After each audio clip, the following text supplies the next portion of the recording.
Hola, ¿qué tal?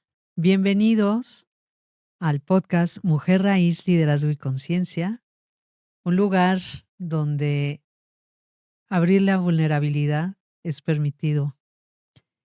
Y bueno, pues quiero eh, darles las gracias a todas esas personas que me siguen y que me escriben. Hoy en la mañana recibí un mensaje de una amiga de la infancia que me puso: Mónica, soy tu fan. Te escucho y me identifico con muchas cosas. Entonces, les he platicado que hay mujeres que me siguen de negocios, hay mujeres en empresas, hay hombres también. En LinkedIn, un hombre, un colega, me escribió algo muy lindo también. Entonces, agradezco a todas esas personas que me escuchan y que pues están siendo parte de esta comunidad que estamos empezando a formar. Y como les dije, muy pronto también vamos a tener un medio de contacto para empezar a platicar de todas estas cosas que nos pasan en nuestra vida, en el paso de la vida por este mundo. Y bueno, pues este capítulo o este episodio aquí del podcast lo quiero abrir con una frase bien interesante porque Mm, cuando salí de esta empresa, que les cuento, bueno, todavía no salí, más bien empecé a buscar oportunidades, pues ahorita les cuento cómo fui a dar a otra empresa también. Pero esta frase me resonó muchísimo para abrir esto que voy a leer a continuación. Y la frase es de Mary Wollstonecraft, que era una filósofa y escritora inglesa que escribió Vindicación de los Derechos de la Mujer. Dice: yo no deseo que las mujeres tengan poder sobre los hombres, sino sobre ellas mismas. Me encantó. Me encantó porque, pues, la forma en cómo a veces nos programan y luego nosotros seguimos en esa programación y, bueno, pues damos el poder a veces a otras personas de nuestro o nuestra voluntad, ¿no? Yo les digo que a veces cedemos nuestra voluntad, hombres y mujeres, ¿eh? Pero bueno, en este caso, pues en mi caso, yo no deseo que las mujeres tengan poder sobre los hombres, sino sobre ellas mismas. Wow. Es perfecto para el capítulo que voy a leer. Y bueno, este lo empecé a leer dictándoselo a mi teléfono. Y dice: conduzco por la Ciudad de México como quien navega un archipiélago de vidas. Cada ventana una historia, gente que va y viene en autos, en trenes o en el metro, gente que veo en las tiendas, en las oficinas. Unos van hacia sus trabajos, otros hacia sus hogares, algunos duermen en la calle, otros tienen otros privilegios.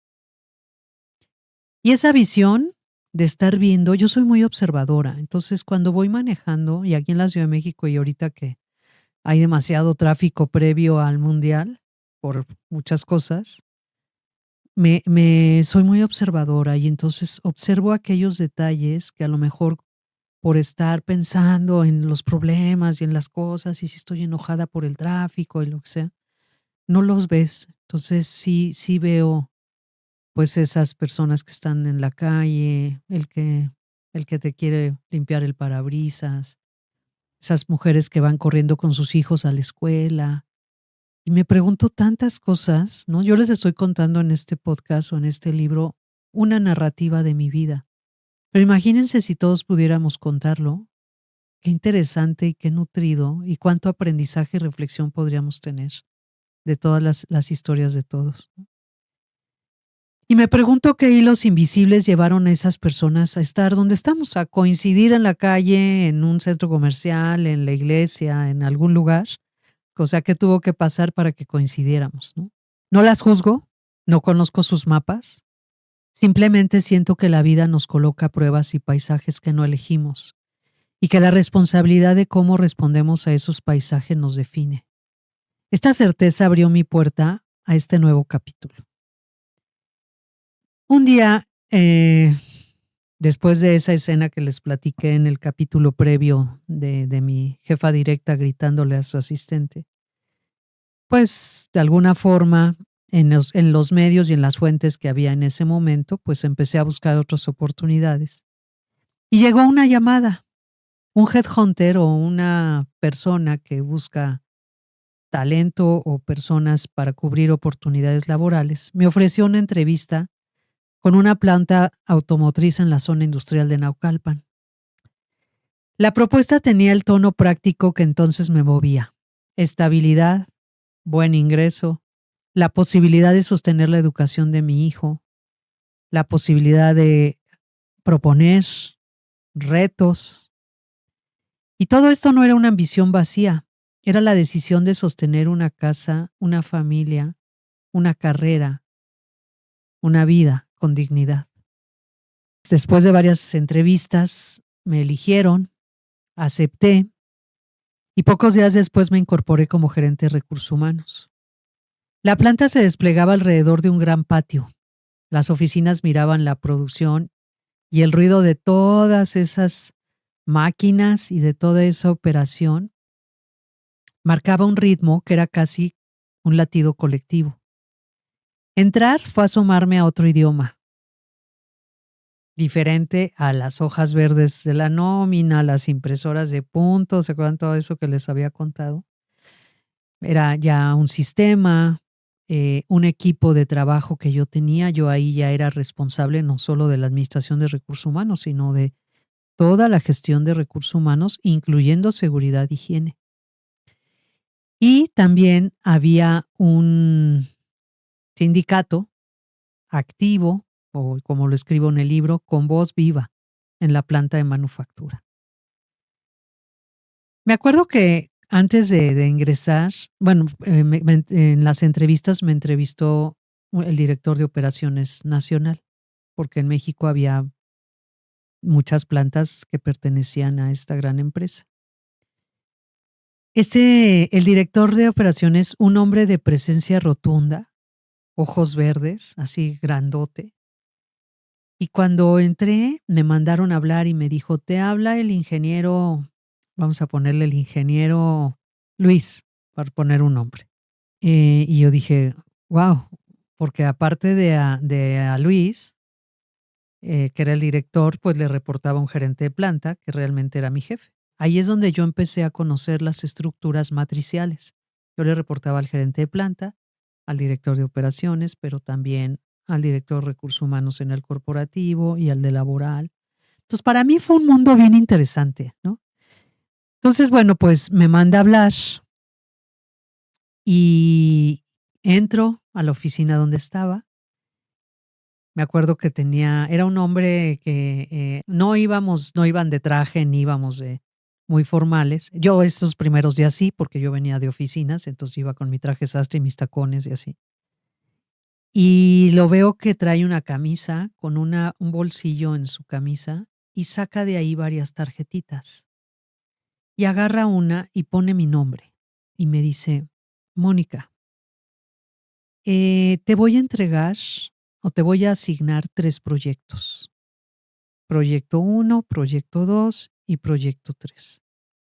Y me encomendó la responsabilidad de esos proyectos. Yo sentí la excitación de la tarea y del reto y de poder cumplirla y armonizar junto con la gestión de las personas. Los primeros días, pues fue mi primera semana, pues el tema de la inducción, era una planta de manufactura, conocer a las personas, incluso conocer al líder sindical, fue muy interesante. Era una planta, o el sistema, por ser una empresa automotriz, el sistema era algo que le llaman justo a tiempo, just in time. Y empecé a entender un poco qué era eso. Exigía precisión, diálogo continuo, reuniones matutinas de arranque donde se revisaban temas de calidad, de seguridad, de operaciones, de recursos humanos. Había tableros que marcaban metas. Y era la primera vez en años que yo, mujer y gerente, era la única figura femenina en ese grupo de gerentes en las reuniones matutinas. Sin embargo, la energía era distinta y yo me sentía como en casa. Me acuerdo que algo que me llamaba mucho la atención es que todos los días leíamos la política de calidad y la política de seguridad e higiene y sí, iban cantando. Entonces, yo empecé a sentir y dije: "Guau, estoy fluyendo genial". 2 escenas que tengo muy grabadas de esta empresa y que fue a la semana de que ingresé. El director de operaciones me vuelve a mandar a hablar, ¿no? Él estaba en todas las plantas, entonces un día va a la planta, después como una semana que yo tenía ahí, y me manda a hablar. Me dice: "Mónica, ¿cómo vas? ¿Cómo estás?". Y yo: "Muy bien, ingeniero, gracias". Oye, y entonces vuelve a traer otra camisa, saca sus tarjetitas de su bolsillo, busca mi nombre, y yo me di cuenta que traía tarjetitas con el nombre de todos los gerentes. Agarra la mía y me dice: "¿Cómo vas con el proyecto tal?". Imagínense, en ese momento, mi mente entre blanco, entre negro, entre gris. Lo que yo pensé es: llevo una semana aquí, la mayor parte he estado en inducción, pues no he tenido tiempo de ver el proyecto a detalle, ¿no? Estoy recabando esa información. Y entonces yo, en mi inocencia y con ganas de ser cordial y comprometida, le digo: "Ah, ingeniero, es que fíjese que no sé qué", y le empecé a decir algo, y entonces me dice: "A ver, para". Y me dice: "Mónica, para mí hay 2 tipos de personas, las que dan pretextos y las que dan resultados. ¿Tú de cuál eras? ¿De cuál eres?".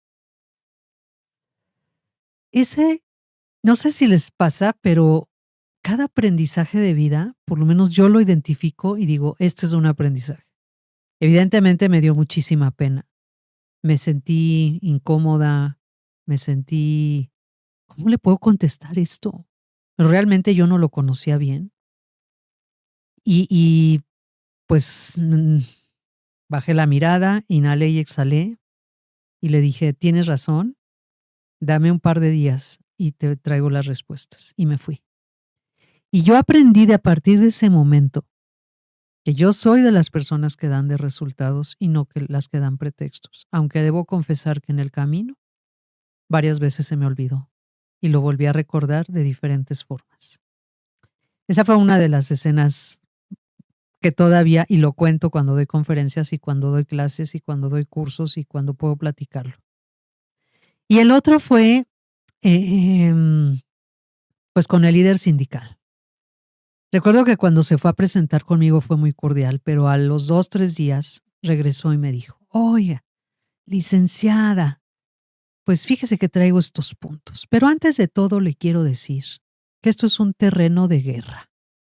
Y yo me quedé así como, mi mente fue como que, ¿qué entenderé por eso? ¿A qué se refiere?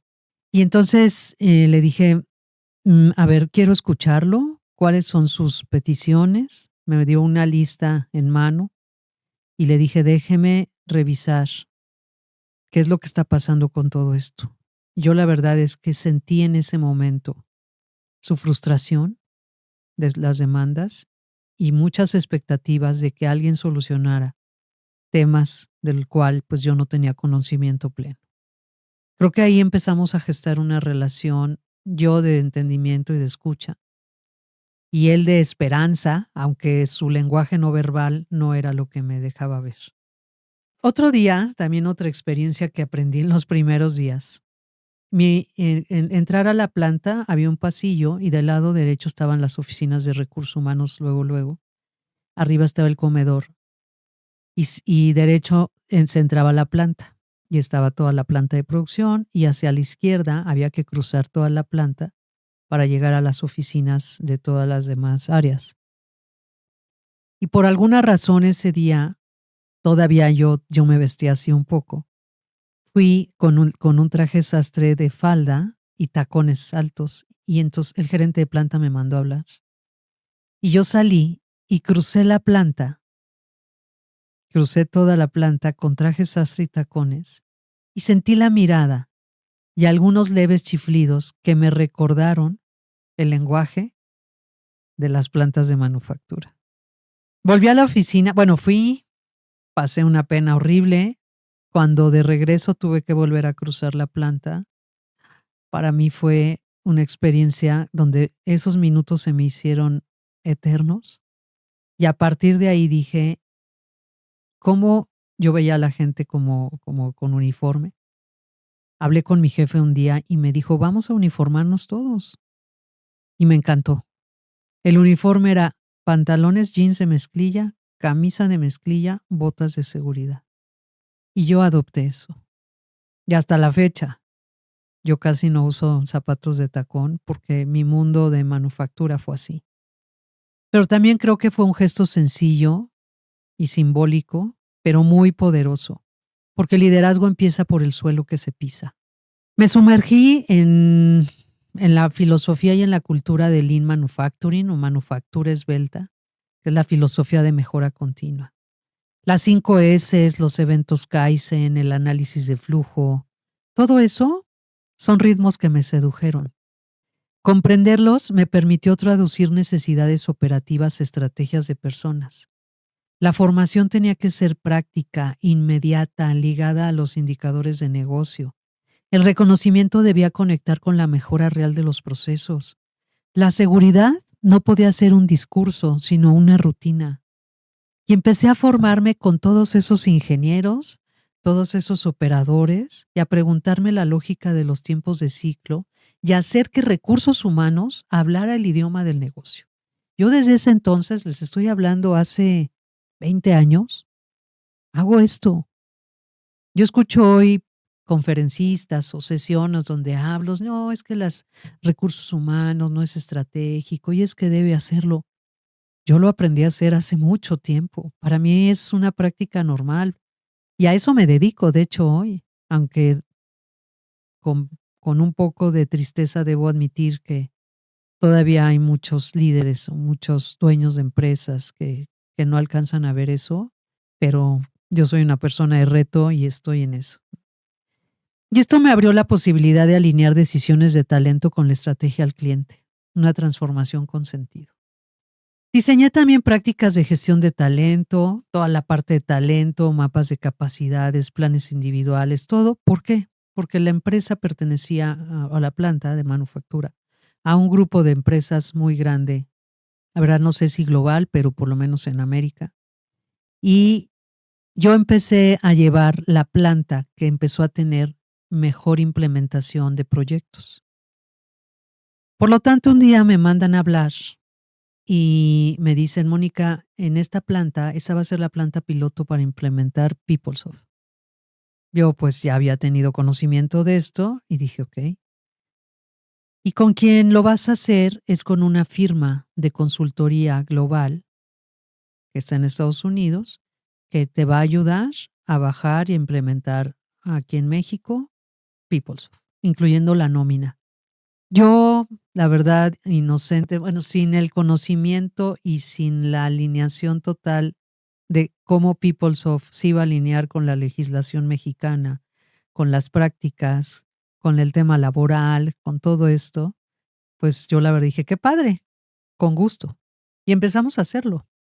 Las pláticas, las reuniones eran en inglés, la forma, yo lo que tenía que decir, como muchas de las implementaciones que tuve de estos RPs de recursos humanos o de people, como le llaman ahora, es pues decir cómo hacemos las cosas, documentarlas, hacer el proceso para que lo puedan subir al sistema. Pero en un momento, bueno, y en ese inter entró un director de recursos humanos, que solo le llamaré así, y todas las plantas, los gerentes de recursos humanos de las plantas le reportábamos a él que estaba en el corporativo. Y dado de que mi planta era la planta donde estamos implementando PeopleSoft y luego me dijeron que íbamos a implementar Cronos, que es una herramienta con metodología y todo para registrar las entradas, las salidas, los tiempos, etcétera, de las personas. Y luego teníamos que hacerle la interfaz entre estas dos. Yo empecé a tener mucha presión con esto, más el sindicato, más las negociaciones, más todo esto, yo empecé a tener mucha presión. Y recuerdo que un día, para el tema de los impuestos y demás, estos señores americanos no entendían bien cómo hacer esto. De hecho, involucré a la parte de contabilidad, a la parte a los contadores para que pudiéramos interactuar. El tema es que no hablaban inglés, entonces no sabían cómo explicar. En fin, se hizo ahí una serie de cosas. ¿Por qué les cuento todo esto? Porque en ese inter, pues vuelvo a empezar a sentir que el director de recursos humanos se empezó a acercar mucho a mí. Em, Me acuerdo que me dio un teléfono que era radio teléfono y me hablaba mucho y me preguntaba qué iba a hacer, que a dónde iba a ir a comer. Empecé a sentir todas esas sensaciones que ya les he contado en otros episodios. Y yo traté de desviar toda esa intención hacia que me apoyara en las implementaciones. Pues todo esto que les estoy contando duró semanas.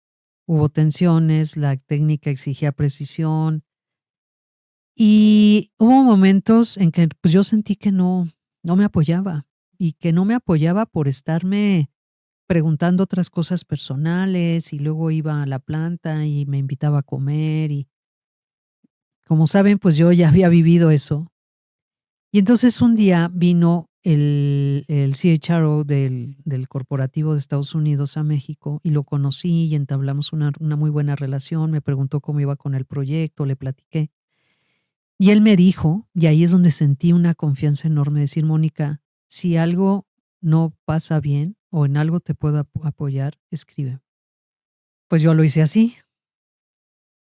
Un día le escribí porque ya era demasiado y yo no quería vivir lo que ya había pasado en otras empresas. No le dije a ciencia cierta, no le escribí, le dije que estaba yo percibiendo acoso sexual, pero le dije que este director de recursos humanos no me apoyaba y le mandé el correo. A los 2, 3 días, este señor me manda a hablar muy enojado al corporativo y me dice que por qué lo ando acusando, que por qué no hablé con él y le dije, pues necesito que me ayudes en esto. El caso es que hablamos, yo percibí o sentí o mi expectativa era de que todo se iba a replantear. Un día tuvimos una junta en una planta en Toluca y fuimos todos los gerentes de recursos humanos, pero mi sorpresa fue que cuando llegamos, todas eran mujeres. Todas eran mujeres esbeltas, jóvenes, muy atractivas. Y quise leer un poco el trato de él hacia ellas y sentí que era similar. Eso no me dio tranquilidad ni me dio paz, porque si era yo, si eran 2, si eran 3, si eran 4, si eran 5, pues era lo mismo. Yo traté de ser prudente y no mencionar nada y tratar de desviar otra vez la atención al tema del trabajo. Sin embargo, pues no fue así y un día me escribió su jefe directo y yo le contesté que nada había cambiado.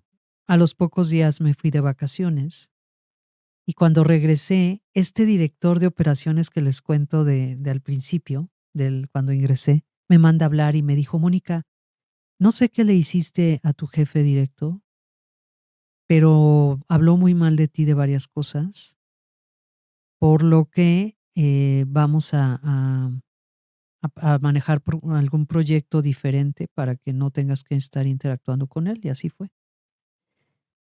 El caso es que, bueno, empezó a desistir un poco porque yo empecé a ser muy tajante, mucho más. Y un día me dijeron que la planta iba a cerrar y que iba a moverse la operación a otras plantas en otras ciudades y que yo me tenía que encargar de todo el proyecto de desvinculación, de evaluación, de quién se quedaba, no se quedaba, a quién se llevaba a capacitar a las otras plantas. Pero bueno, había alrededor de como 1,500 personas de operación y yo tuve que hacer todo ese proyecto. La verdad fue un aprendizaje muy interesante. Recuerdo a una chica en todo este ejercicio que llorando me dijo, licenciada, agradezco tanto esta empresa y lamento tanto que hayan cerrado, pero con lo que aprendí aquí me voy a independizar. Yo con eso sentí tanta paz que dije, todo esto valió la pena.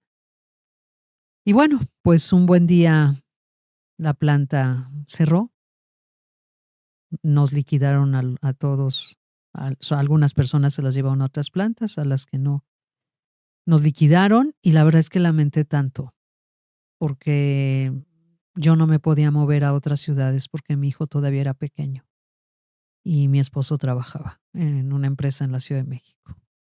Entonces, bueno, pues hasta aquí voy a dejar este capítulo. La verdad es que es de esas empresas que les agradezco muchísimo. Me sentí muy a gusto de poder haber manejado esa situación sin haber llegado a extremos. Creo que me sentí mucho más madura. Creo que la vida me la puso de nuevo para aprender algo. Y pues de ahí en adelante ya les platicaré cómo fui mejorando estas habilidades para manejar esto, pero también no solo siendo espectador. Después ya me pasé a hacer cosas para evitar este tipo de situaciones. Les agradezco muchísimo su atención. Espero que todo lo que les platico pues les sirva, les ayude a reflexionar. Seguimos en contacto.